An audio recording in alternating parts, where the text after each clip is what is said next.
जय जय रघुवीर समर्थ. श्री सद्गुरूंची उपासना कशी करावी, उपासनेचे 7 भाग कोणते याची सविस्तर माहिती आपण ऐकूया.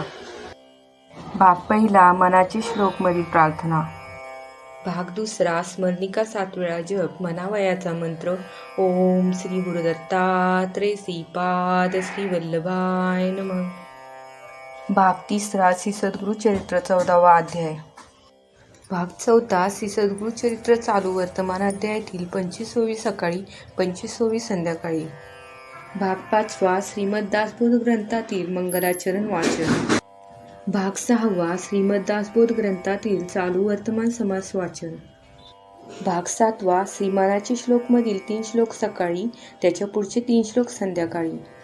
उपासना झाल्यानंतर समर्थांना असे म्हणावयाचे आहे की, हे समर्था, या देहाकडून अखंड श्रीसेवा, दास्यभक्ती आणि दोन्ही वेळेची 7 भागाची उपासना करून घ्यावी, ही नम्र विनंती आणि ही उपासना तुमच्या चरणी अर्पण. जय जय रघुवीर समर्थ. Download ShareChat.